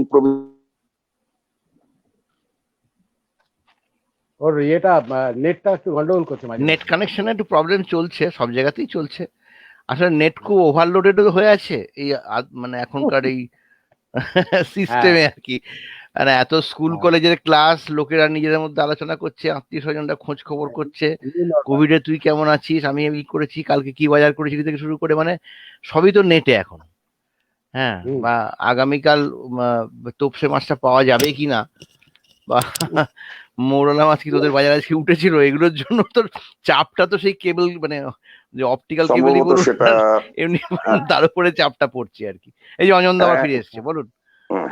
এতক্ষণ কি কথা হচ্ছিল আমি জানি না, আমি যে জায়গায় ইনকমপ্লিট রেখেছিলাম 1974 বললেন। হ্যাঁ, আপনি বললেন যেটা, সেটা হচ্ছে নকশাল আন্দোলনের সেটব্যাকের পরে যারা রয়ে গেল তাদের একটা অংশ নাটক এই সমস্ত করতে এগিয়ে আসলেন এবং আর একটা অংশ ট্রেকিং এ চলে গেলেন, এই জায়গাটা বলেছেন, তারপরে বন্ধ হয়ে গেছিল। হ্যাঁ হ্যাঁ, আমি বলছি যে এইভাবে একটা উদাহরণ দিই আপনাদের। বেলঘরিয়াতে, মানে বেলঘরিয়া ঠিক না, নিমতাতে উদয়পুরে সংগঠনী বলে একটা ক্লাব আছে, যারা ওয়ান এক ড্রামা কম্পিটিশন 61-এ বলা হয় মফস্বলে এটাই প্রথম কম্পিটিশন, একাঙ্ক নাটক প্রতিযোগিতা। আমি বলতে চাইছি যে কলকাতার বাঁধা মঞ্চ একাডেমি, বিজন থিয়েটারও তখন, এর বাইরে রঙ্গনা, যখন রঙ্গনায় নান্দিকার নাটক করছে, কিংবা এই মঞ্চগুলো বাদ দিয়ে রবীন্দ্র সদন, এই তখনও মধুসূদন কিংবা গিরিশ হয়নি এই 70 দশকে, তার বাইরে সারা ইয়ে ব্যাপী যে কি বলবো, যে সারা বাংলা ব্যাপী একটা নাট্য, আপনি এটাকে নাট্য আন্দোলন বলতে পারেন, যাই কিছুই বলতে পারেন, এমনকি সেটাও এলিটদের দ্বারা নির্মিত হতে পারে, কিন্তু সেরকম একটা ঘটনা ঘটছিল যে একটা ভীষণ ভাবে এই নাট্য, একাঙ্ক নাটকের একটা প্রসার তৈরি হয়। এটা মূলত এই সময়টায় হয়েছিল। মূলত বসে যাওয়া বামপন্থী কর্মীরা, তারা সিপিএম এর হতে পারেন, নকশাল আন্দোলনের সঙ্গে যুক্ত এমন হতে পারেন, তারা এটার মধ্যে যুক্ত হয়ে পড়েন এবং অনেকেই নাটকের দলও তৈরি করেন। তারা নাটকের দলে তারা এমন কিছু বক্তব্য নিয়ে, যখন চারিদিকে কোনো লাল পতাকা দেখা যায় না, তখন কিন্তু আমি দেখেছি মৃত্যু নেই বলে একটা নাটক, কোন্নগরের কিংসুক বলে একটা দল, তারা তাদের নাটকে দুপাশ থেকে একটা, মানে সেটা মুসোলিনির ফ্যাসিজমের বিরুদ্ধে একটা নাটক, অমল রায়ের লেখা নাটকটা আমার এখনো মনে আছে। একটা অদ্ভুত ঘটনার কথা বলি, সেইখানে ভিনচেঞ্জো বলে একটা ক্যারেক্টার, বিপ্লবী ছেলে মারা গেছে, ওকে মেরে ফেলেছে মিলিশিয়ারা, মারা যাওয়ার পর তার বডিটা উপর থেকে নেমে আসে, দুপাশ থেকে দুটো লাল পতাকা ইন্টারন্যাশনাল বাজছে। সেই সময় আমি দেখেছি ওইখানে লোকেরা, সমস্ত দর্শকেরা, তাদের একটা প্রভাব ছিল বামপন্থীদের সংস্কৃতির, তারা কিন্তু উঠে দাঁড়িয়ে মানে প্রায় রেড স্যালিউটের ভঙ্গিতে তারা ডান হাত তুলে দেয়। এরকম আমি দৃশ্য দেখতে পেয়েছি। আরেকটি দৃশ্যের কথা আমি সংগঠনের কথা বলি, যেখানে একটি দল নাটক করতে গেছে, সেই সময় একটা নাটকের হয়ে যাওয়ার পর ওইখানে তদানীন্তন রাজনৈতিক যে শাসক গোষ্ঠী তাদের একজন নেতা পাজামা পাঞ্জাবি পরে উঠে সে বলছে যে এইখানে কোনো হিংসাকে প্রশ্রয় দিয়ে নাটক করলে কিন্তু আমরা ব্যবস্থা নিতে বাধ্য হব, কোনো হিংসাকে প্রশ্রয় দিয়ে এখানে নাটক করা যাবে না। এটা আমি আপনাদের বলে যাচ্ছি, যারা নাটক করতে এসেছেন শুনে রাখবেন, এইভাবেই নাটক করতে হবে এখানে। এরপরে যেটা ঘটে, পরের একটা দল নাটক করতে উঠছে, নৈহাটির একটা দল। সেই সময় দেখা গেল যে একটি ক্যারেক্টার, হঠাৎ একটি লোক দর্শকের মধ্যে থেকে ওই রকমই পাজামা পাঞ্জাবি পরা, সে এসে বলছে, এই সব তোমাদের নাটকে যদি কোনো হিংসাকে প্রশ্রয় দেওয়া হয় আমরা কিন্তু দরকার পড়লে কার্জন পার্ক বানিয়ে দেব। হাততালিতে ফেটে গেল দর্শক। আমার মনে আছে, আমার গা শিউরে ওঠে, আমি রোমাঞ্চিত অনুভব করি, কারণ আমার বয়স তখন খুব কম, 1974 সালে, নিশ্চয়ই আমি এত বৃদ্ধ ছিলাম না সেই সময়। এবং ওই দলটা নাটক করে, এবং নাটক করার পরে সম্ভবত শ্যামল তনু দাশগুপ্তের একটা নাটক ছিল, ওএমসিএ বোধহয় নৈহাটি দলটা, তাদের কোন দল, যাই হোক, সেই দলটা খুব ইনসিকিউরিটিতে ভুগতে লাগলো। আমার মনে হচ্ছে গোটা 25 ছেলে পেলে, তারা কোথাকার, তারা অরাজনৈতিক হতে পারে, তাদের কোনো রাজনৈতিক ব্যাকগ্রাউন্ড থাকলেও থাকতে পারে, নাও থাকতে পারে, তারা সবাই মিলে বেলঘরিয়া স্টেশনে গিয়ে তাদের তুলে দিয়ে আসে, হ্যাঁ, ওই দলটাকে। আমার একটা প্রশ্ন, যে এই যে সারা, এটা একটা উদাহরণ দুটো দিলাম, এদের কি কোনো জায়গায় ছিল না, মানে এইগুলির কি কোনো ইম্প্যাক্ট নেই? যেমন একটু আগে অরূপ শঙ্কর বললেন, অরূপ তুই বললি যে হ্যাঁ, দুঃস্বপ্নের নগরী, তার মেসেজ, তার এরকম অজস্র নাটক হয়েছে। আমি নিজেই বলতে পারি যে একটা অন্যরকম মূল্যায়ন নিয়ে, অন্যরকম, বিশেষ করে এই ফুলগুলো সরিয়ে নাও, মানিক বন্দ্যোপাধ্যায়ের বিখ্যাত কবিতা। একসময় তো অমল মজুমদার নামে অরূপ শঙ্কর নাটক লিখতেন। অরূপ শঙ্করের এই অমল মজুমদারের নাম নিয়ে যে এই ফুলগুলো সরিয়ে নাও, সেটাও একসময় একাঙ্ক নাটকের জগতে ভীষণ ভাবে পপুলার হয়েছিল। এখন এই অভিজিতের কথার লিঙ্কে আমি ফিরে যাচ্ছি আবার, যে এই আমার যেটা বক্তব্য, আমি সেটা রাখছি, আমাদের সময় প্রায় শেষ হয়ে এসছে। আর মানে হিসেব অনুযায়ী 2 মিনিট আছে, কিন্তু আমরা আরো 10-15 মিনিট নিয়ে নেবো। আমি বলছি সেটা হচ্ছে যে, ধরুন অরূপদা যেটা বললেন, আপনিও যেটা বললেন, এটা ঠিকই, এলিটদেরই নাটক হয়েছে, এলিটরাই লিখেছে, একটা নকশাল আন্দোলনের যে বিষয়টা, সেটা যদি আপনি চিন্তা করেন যে কোনো একটা, ধরুন মুভমেন্ট, একটা এজিটেশন চলছিল, তখন সেটা সাবসাইড করে গেল, তখন তো সেটা শিল্প সংস্কৃতির যে আধারটা, সেই আধারটার মধ্যে নিজেকে বাঁচিয়ে রাখার চেষ্টা করবে। এবারে তার যদি আর্কাইভাল ভ্যালু থাকে, এটাকে নিন্দুকরা বলতে পারে যে তার বিপ্লবী বিবেককে পরিতৃপ্ত করার জন্য, তার আইডেন্টিটি ক্রাইসিস হয়েছিল, সেটাকে খুঁজে পাওয়ার জন্য এটা করেছে। না, সে তো তার সাইকো অ্যানালিসিস করতেই পারেন, কিন্তু আমি বলতে চাই, সে তো করতেই পারেন, কিন্তু ঘটনা হচ্ছে এটাই যে মানে ওই যে নাটকের মাধ্যমে সে একটা পুরো সময়টাকে, আমরা যদি শিল্পের দিকটাকে ধরি আর কি, শিল্পের একটা বিশেষ বৈশিষ্ট্য কি, আমি 10 বছরকে 1 ঘন্টায় তুলে ধরতে পারছি, আমি 20-25 বছরকে আধ ঘন্টার মাধ্যমে বলে দিতে পারছি। এটা তো শিল্প ছাড়া, হয় সাহিত্য বা গান বা নাটক, তার মাধ্যমে এটা করা সম্ভব। এমন একটা মিডিয়া, এমন একটা ভাষা, হ্যাঁ, এমন একটা ভাষা, যে ভাষাতে আমি অনেকটা সময়কে এবং নানান রকম ঘাত প্রতিঘাতকে খুব কম সময়ের মধ্যে একটা ব্রিফ তুলে দিতে পারছি। সেইটার সংরক্ষণের যে জায়গাটা, ধরুন হুজুর দুর্গা থেকে, দাঁসাই থেকে শুরু করে যাবতীয় বিষয়, তার অভ্যেস থেকে শুরু করে আজকের দিনের ওই অ্যাজিট প্রপ আমরা যেটা বলছি, তার বাইরেও হয়েছে। বাদল সরকারের স্ট্রিট ড্রামা, পথনাটিকাগুলি অসম্ভব ভালো ইম্প্যাক্ট তৈরি করেছে। নকশালরাও বা সিপিএমরাও বা বিভিন্ন পার্টির লোকেরা, বা নিজেরা কোনো পার্টি করবো না কিন্তু আমরা বামপন্থী, এরকম নানান ছত্রছায়া। শুধু এখানে না, দিল্লিতে হয়েছে, যার সাবধান হাসনি খুন হয়েছেন, সবই ঠিক আছে, ঠিক আছে, মানে সবকিছুই নিয়েই, এই সবগুলোর সংরক্ষণ নিয়ে কি আমরা ভাবছি? না, বা আজকের সম্পদ আলোচনাটা সংরক্ষণ কনক্লুড। কে করবে? সরকার তো করছে। ধরুন আমি আজকে দিন যদি ধরেন বিভিন্ন আজকে মানে বিশেষ করে গত 5-7 বছরে আপনি দেখবেন যে লোক শিল্পের উপরে বিশেষ গুরুত্ব দেওয়া হয়েছে।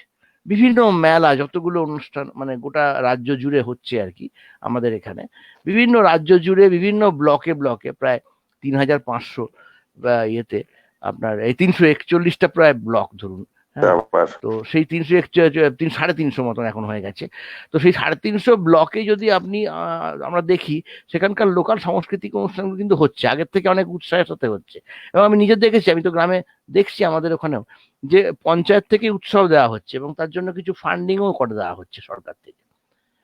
তো এভাবে কি এটাকে শুধু সংরক্ষণ করা যাবে? বা দুঃস্বপ্নের নগরী কি সংরক্ষিত হবে না? কিংবা আবার প্রথম প্রবীর প্রশ্ন দত্ত, হচ্ছে সংরক্ষণ, বলুন। অরুদা কেটে গেল, অরুদা হ্যাঁ, আমি সাউন্ড, হ্যাঁ সংরক্ষণের। আমার কথা শোনা যাচ্ছে?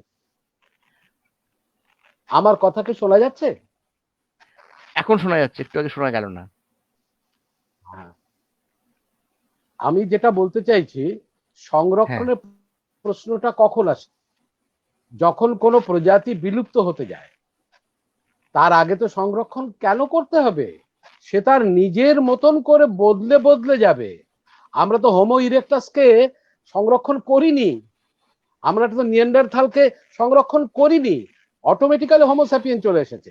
সবই পাল্টে যাবে, এটা কোনো চিন্তা নেই। কিন্তু যেটা বললো আমাদের অঞ্জন, যেটা বললো তার প্রেক্ষিতে আমি বলি যে একটা সময় ছিল যখন থিয়েটার করাটা ছিল প্রচন্ড কস্টলি, প্রচন্ড মানে মানে খরচ সাপেক্ষ।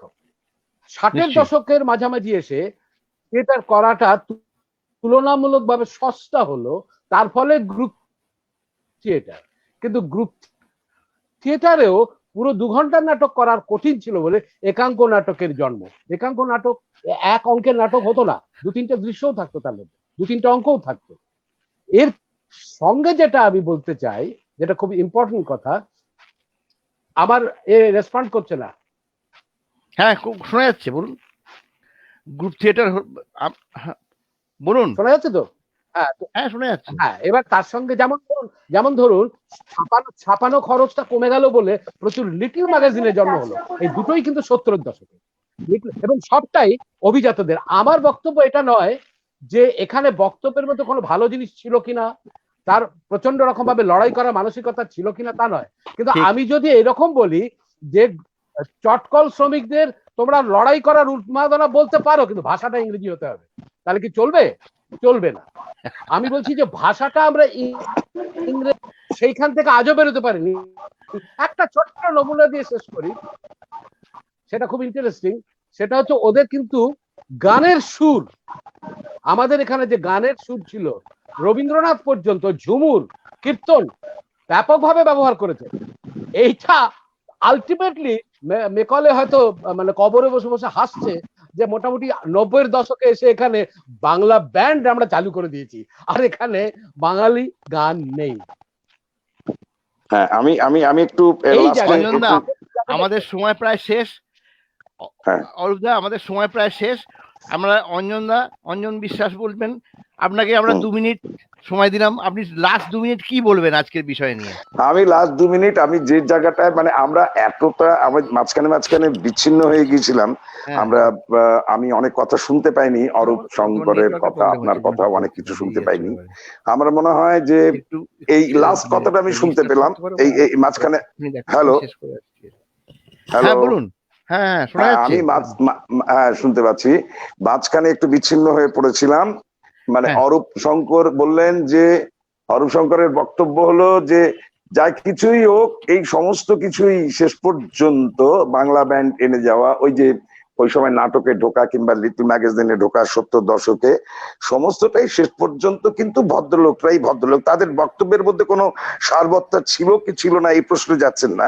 কিন্তু তাহলে কি আমি এই কথাটা বলবো, আমি বলছি যে এই ফর্মটা না, এমন নয় যে ধরা যাক যাত্রাটাতে মানে এই যে চিৎপুরের যাত্রা মানে যাত্রায় তো ম্যাক্সিমাম ক্ষেত্রে ফিউডাল মূল্যবোধের জয়গান। ফিউডাল যে মূল্যবোধ তার জয়গান। যাত্রা ফর্ম ইটসেলফ, উৎপল দত্ত সেই যাত্রা ফর্মে গিয়ে অন্যরকম কিছু করার চেষ্টা করেছিলেন, এটা জানি আমরা। এবং অরূপ শঙ্করও যাত্রার সঙ্গে কিছুটা যুক্ত হয়েছিলেন, আমিও যুক্ত হয়েছিলাম, আমরা জানি। এবং উৎপল দত্তের যারা ছাত্র তখনকার, তাদের মুখে আমরা উৎপল দত্তের গল্প শুনেছি কিভাবে যাত্রাতে উৎপল দত্ত অন্যরকম কন্টেন্ট, প্যারিকমিয়ন নিয়ে মুক্তি দীক্ষা করেছেন, মাও সেতুং নাটক করেছেন। তা আমি একটাই কথা বলি যে যাত্রার যে ফর্ম, এই ফর্মটা যখন একাঙ্ক নাটকগুলি হচ্ছে না, অনেক সময় 3 দিক খোলা মঞ্চে তো একাঙ্ক নাটক হয়েছে, এখনো হয়, সেখানে যাত্রা থিয়েটার মিশিয়ে একটা অদ্ভুত রকমের পারফরমেন্স হয়। এমনকি রিসাইটাল অ্যাক্টিং, স্বরবর্ণগুলিকে দীর্ঘ করে বলবার যে প্রবণতা যাত্রাতে একটা অন্য আঙ্গিক তৈরি করেছিল, বিশেষ করে খালি গলায় শোনানোর জন্য, পরবর্তীকালে সেটাই রয়ে যায় সেই সুরগুলো। যদিও খুবই উচ্চ ক্ষমতা সম্পন্ন মাইক্রোফোন এসে যাওয়ার পরে সন্তু মুখার্জি এরা যারা খুব অডিও কাজটা ভালো বলতো, সেটা আরো কোনোদিনও যদি বলার সুযোগ হয় সেই সময় এগুলো আমরা আলোচনা করতে পারবো। 2 মিনিট শেষ হয়ে আসছে, এই তো সবে শুরু হলো আজকে। না না 2 মিনিট শেষ হয়ে করলাম ইন্ট্রোডাকশন। আচ্ছা আচ্ছা, এই 2 মিনিট, হ্যাঁ এই 2 মিনিটের মধ্যে এই ঠিক শেষ কথা বলার যেটা, যে এই যদি এলিট মানে এই যে থিয়েটার, এই যে ফোর্থ ওয়াল কনভেনশন থিয়েটার, বাধা থিয়েটার, উঁচু মঞ্চ, যদিও মঞ্চস্থল উঁচু করার একটা প্রয়োজনীয়তা আছে অনেক বেশি লোকের দেখার জন্য, যেটা যাত্রার ক্ষেত্রেও হয়। বাদল দ্বারা যেমন রিজিড ছিলেন যে একদম উঁচু মঞ্চে নয় আর কি, একদম সমতলেই থাকা দরকার। এইটা নিয়ে অন্য কথা পরে আর একটা অন্য ইয়েতে, এটা নিয়ে আমি কিছু আমার নিজস্ব কথা আছে আমার নিজের। কিন্তু এইটা ঠিকই যে এই সমস্ত থিয়েটারটা শেষ পর্যন্ত ভদ্রলোকেরাই কন্ট্রোল করে, ভদ্রলোকদের জন্যই প্রায় নির্মিত, তার বাইরে একটা অন্য রকম ধারা তৈরি হচ্ছে কিনা এটাও ভাবা হওয়া দরকার, তৈরি হওয়া দরকার। তার মানে আজকে আমরা মোটামুটি যে আলোচনাটা করলাম, আলোচনা বলতে সবাই নানান রকম আমরা বক্তব্য রাখলাম। অরূপদাকে আমি লাস্ট শেষ মানে আপনার আরেকবার আপনি বলবেন, আর লাস্ট 1 মিনিট, যে আপনি আজকে কি মেসেজ দিয়ে, কি বক্তব্য দিয়ে আজকে আমরা শেষ করতে পারি আজকের ইন্ট্রোডাক্টরি ফেজটা। হ্যাঁ, কেননা এই মানে যা আলোচনা হলো, কমেন্ট বক্স ভর্তি হয়ে যাচ্ছে, এখন আবার 2খানা কমেন্ট এলো। তো ব্যাপারটা হচ্ছে যে হ্যাঁ প্রচুর লোকজন দেখছে এবং শুনছে এবং কমেন্ট বক্স ভর্তি হয়ে গেছে। তো ফলে আমাদের পরবর্তীকালে আরো আলোচনা করতে হবে বিষয়টা নিয়ে, যে আমরা টোটাল আমাদের ঘাড়ে দায়িত্ব এসে পড়ে যাচ্ছে। তো সেইটা আমরা করব। তো তার আগে অরূপদাকে বলবো, অরূপদা 1 মিনিটের জন্য কিছু একটা বলুন, তারপর আমি কুইজে চলে যাব, তারপরে প্রোগ্রাম শেষ করব। দুটো আমি কথা বলতে চাই। একটা হচ্ছে যাত্রার যে মেটামরফোসিস হচ্ছে, সেটা একটা আলাদা সাবজেক্ট, একদিনে হবে না। যাত্রা কিন্তু আগের যাত্রা নেই, এটা গেল 1 নম্বর। 2 নম্বর হচ্ছে আজকের এটা থেকে যে মেসেজটা বলা হচ্ছে, যে কি মেসেজ, আমি যেটা বলতে চাই, আমরা যারা 4 তলা 5 তলা 10 তলার ব্যালকনিতে থাকি ভদ্রলোক, প্লিজ নিচে নেমে আসুন। ওখানকার ওই নাটক থেকে নেমে আসুন, নেমে এসে বাইরে যেখানটায় কামারের ইয়ে হচ্ছে, হাতুড়ির শব্দ শোনা যায়, হ্যাঁ, যেখানে চাষি তার পায়ে কাদা নিয়ে ওই চাষ করছে, তার যে জীবন, সেই জীবনের দিকে আসুন। সেখানে কিন্তু সংস্কৃতি আছে। কন্টেন্ট নিয়ে আমি বলছি না, কন্টেন্ট, ভালো কন্টেন্ট যে কেউ বলতে পারে, সেটা ইংরেজিতেও বলা যায়, ফরাসি ভাষাতেও বলা যায়, বাংলায় বলুন। বাংলায় বলতে বাংলা ভাষা নয়, বাংলা যে পালাগানের ভাষা, বাংলা সংস্কৃতির যে ভাষা, সেই ভাষায় বলুন। সেটা দুঃস্বপ্নের নগরীর বক্তব্য হতে পারে, যা খুশি তাই হতে পারে, কিন্তু এটা আমরা এতদিন ধরে ইগনোর করেছি, নেগলেক্ট করেছি। এটি আমার। তার মানে কি ফর্মটা পাল্টাতে হবে? আজকে আমাদের এই আলোচনা আজকের মতো ঘোষণা করছি। আচ্ছা, বিদ্যুৎ শেষে কিছু বলুন। এই সময় বিদ্যুতের নেটওয়ার্কের সমস্যা হয়েছে, ঢুকেই আবার নেটওয়ার্কটা বিচ্ছিন্ন হয়ে গেল। সময় অনুযায়ী চলতে হবে। সুতরাং আমাদের যে ছিল যে 1 মিনিটের জন্য একটা নাটকের কিছু অংশ শোনানো হবে, এবং দর্শকদের কাছে, শ্রোতাদের কাছে যে প্রশ্ন থাকছে তারা আমাদের কমেন্ট বক্সে এটা তো থেকে যাবে, ডকুমেন্ট ইউটিউবের চ্যানেলও পেয়ে যাবেন। অর্থাৎ যে লিঙ্কে আপনি এই অনুষ্ঠানটা দেখলেন আপনারা, সেই লিঙ্কে গেলেই আমরা ইউটিউবের কানেকশনটাও আপনারা পেয়ে যাবেন, যেখানে আপনারা পরে অনুষ্ঠানটা দেখতে পারবেন। অথবা ফেসবুকের যে পেজে আপনি দেখছেন সেখানে কমেন্ট করার জায়গা আছে, সেখানে লিখে দেবেন এই যে নাটকটি শুনছেন তার নাটকের নাম, নাট্যকারের নাম এবং মূল অভিনেতার নাম। মাত্র 1 মিনিটের জন্য আমি এটাকে শোনাচ্ছি। যা করেছি ধর্মের জন্য, যদি অন্য উপায়ে সম্ভব হতো। কি অন্ধকার! কে দায়ী? আমি? বিচার? ওটি শব্দ না, বাতাসের শব্দ। কোনো মতে এই চিন্তাকে মন থেকে দূর করতে পারছি না। রাত্রে তন্দ্রায় ঢুলে পড়ি, কিন্তু নিদ্রা আসে না। কি স্তব্ধ! এত স্তব্ধ কেন? অতি আবার সেই তারার চিহ্ন কি? সুজার রক্তাক্ত দেহ, মরাদের প্রবন্ধ, আমি বিশ্বাস করি না। ওই তারা আবার আমাকে ঘিরে নাচছে। কে তোমরা? জ্যোতির্ময় ধূম শিখার মতো মাঝে মাঝে আমার জাগ্রত তন্দ্রা এসে দেখা দিয়ে যাও। চলে যাও। ওই মরাদের প্রবন্ধ হয়ে যাচ্ছে, তারা মুন্ডের পানে এক দৃষ্টে চেয়ে আছে। সুজা হাসছে। একই সব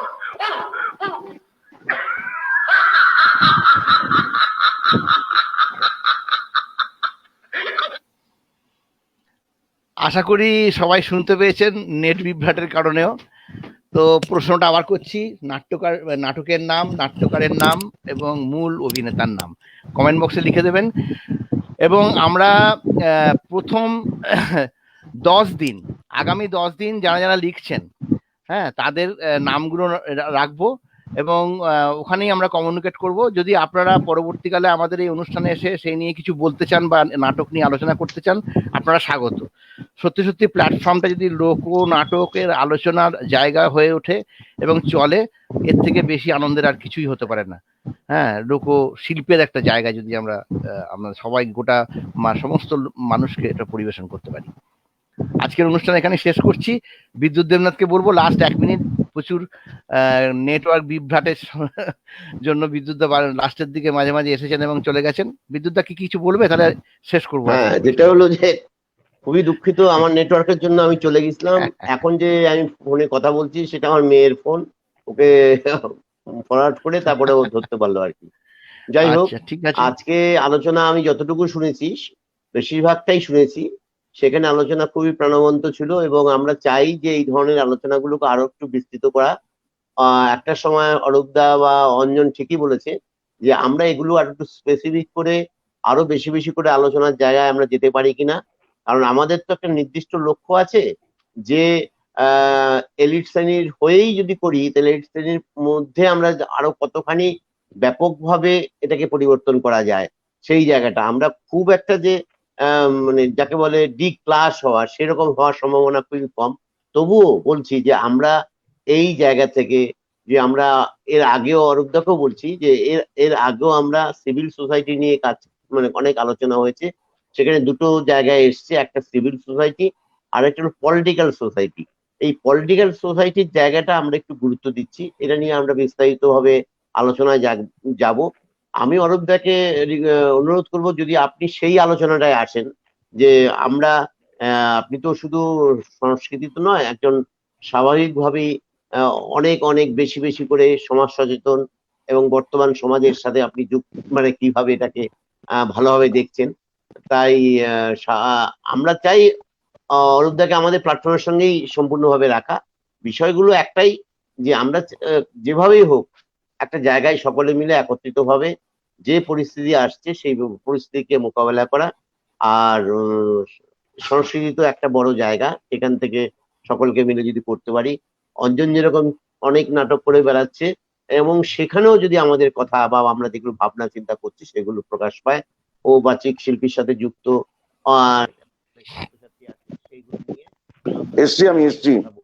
সকলকে ধন্যবাদ এবং কৃতজ্ঞতা জানাই।